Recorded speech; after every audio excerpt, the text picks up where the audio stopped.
Input and output. This lesson is about writing a script where the script will wait for the user input.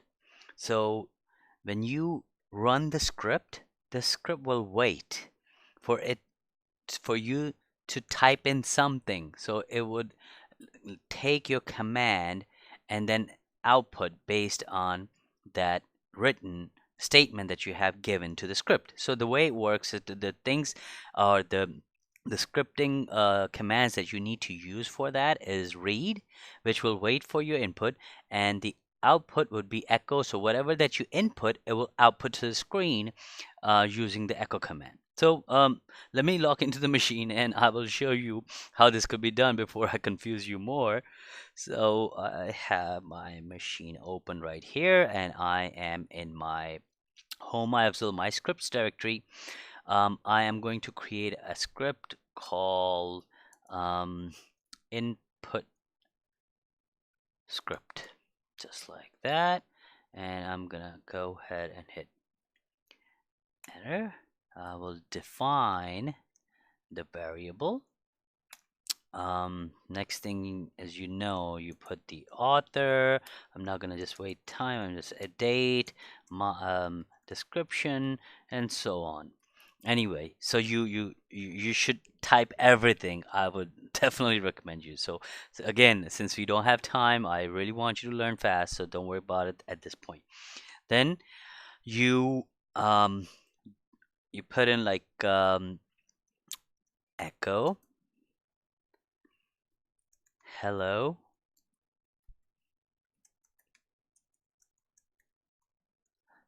Hello, my name. Oh, come on. I'm having a bad time typing. Okay, so hello, my name is Imran Afzal. And as you know, it will just simply display that line on the screen. Now, what we wanted to do next? Then we wanted to do no, sorry, put echo just for an empty line and then echo, what is your name? So now we are asking user for user input. And the way the script is going to wait for the user input is by simply the command read. The read is actual command in Unix or Linux that will wait for the user input. Now you have to define a variable to read. So any variable, anything that user types will be automatically added to the variable. And what is that variable? Well, you have to specify or define that variable. Let's say I'll pick any variable. Let's say even I pick name. So we'll say, you know what? When user put in the name, put that input into a container or into a variable, and that variable name is actually name. I'll just, you know what, in simple words, name container. So make it easy so you are not confused with name itself. Now, once the user provides that information, then simply put in an empty line and then do echo hello, and now you put dollar name container or whichever the variable you have defined here. You hit enter and echo, and that's pretty much it. Let's give it proper permissions. Proper permissions are there. Let's run it. Okay, you see the first line on the screen is hello, my name is Imran Afzal, or your name. And now it's asking you what is your name.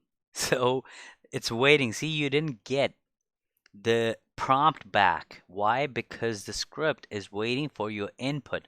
So let's say you wanted to type something, let's say um, Jerry Seinfeld. And now you hit enter and it's going to say, hello, Jerry Seinfeld. That's how the input and output script works. Of course, it gets a little bit more complicated as we go on, but basically, if you wanted to write a script and you wanted to take the input of the user, you have to use the read command. Now, let's edit the same script, add a few more things in the script, and make it more professional. Let's see, vi input script, and now I wanted to define variable.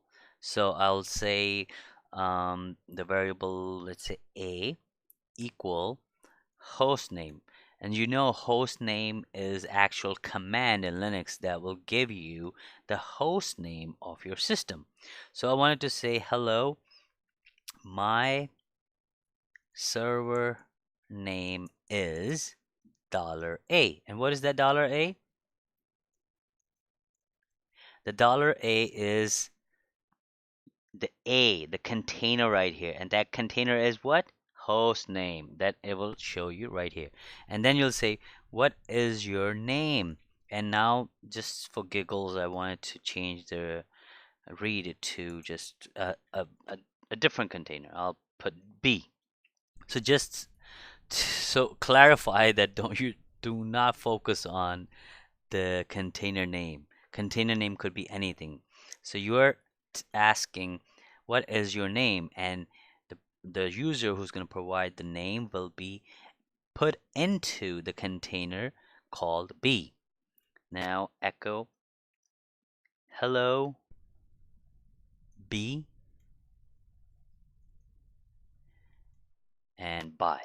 Okay, so now what we are doing, we are saying is that when you run the script, tell the user, hello, my server name is $A. And what is $A? Dollar is the host name. And it will print it here. And what is your name? And you will put in your name and it will output back to your name. Now, before I run it, I just want to tell you one thing. There will be error in the script. Why? Because when you define a command with a variable, you could run that variable if you only simply type $A. Then it will run it. But if you try to run that variable using like an echo command, then you have to have this ticks on the side. What are those ticks? Those ticks are right below your escape key. Those are the ticks. So you have to have those. But anyway, I want to take it out for now, just so you see that what do we get if we don't put those ticks in there. So escape, save it. Now let's run it. It says, hello, my server name is hostname. Oh, it actually took the exact name that I typed. It didn't think that it's a command. And now it says, what is your name? So now I'm going to put it Imran Afzal. And it's going to say, hello, Imran Afzal. Okay, so this part from right here to here works. This part from here to here works. But I wanted to have my host name here. And what is my host name? My host name is my first Linux VM. I wanted to have that displayed here. So going back to what I was saying is, if you are defining a variable and you want to run that variable with echo, then you have to put the little ticks that is right below the escape character or escape key, and also below that little curly thing. So now let's run it and let's see if it works. Ah, yes, it did. You see right here? Hello, my server name is, this is the host name. What is your name? Okay, Imran Afzal. Hello, Imran Afzal. See, that's how the input and output script works. Try it out with different things, play around with it, and ask question back and forth, back and forth. So first, what you should do is, as your practice, what you should do is you could put more than one read. How you could do it is like this. You put echo, just an empty line, and then you do again echo. What is your profession or your occupation or what do you do? And then you have to read here again. Read C. And um, then you do echo again. One more echo. And now put in do you like no, let's put it, what is your favorite show? And now this time read A. We have used B, we have used C, now use D. Okay, that's it. Now what we have to do is first thing is has to say is echo. It will hello my name. Next thing I want to do is it should echo um, your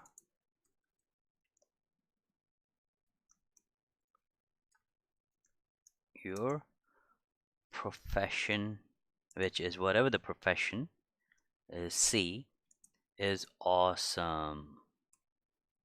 Okay, next one. Um,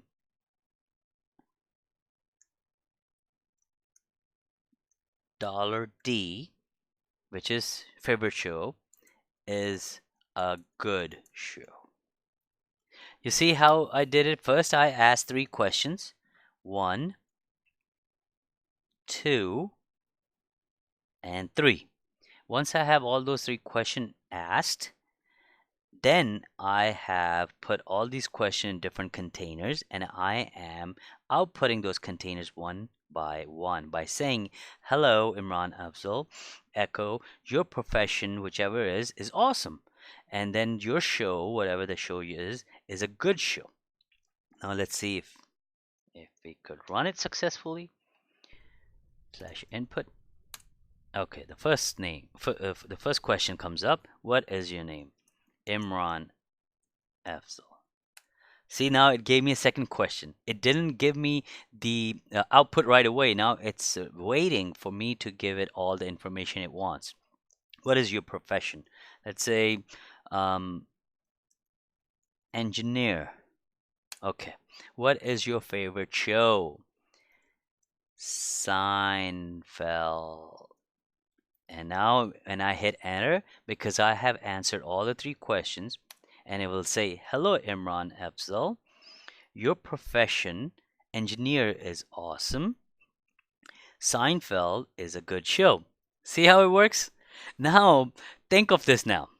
When you are installing a program or you are executing some kind of script, and or even if it's Windows or even if it's Linux, now you know that when you going through the wizard and it asks you questions, do you want to install that? You say yes, no, put in your organization name, put it this, you type in your name and this and that, all that information that system gathers from you, it actually plugs that information inside wherever your variable is defined. So that's just a simple example of that. So it's like your little script, a wizard that will take all the information and it will send it out on the screen. You could also take that information and put it in your database, send it out in his email, or whichever the way you want. So that's how you work with input and output scripts.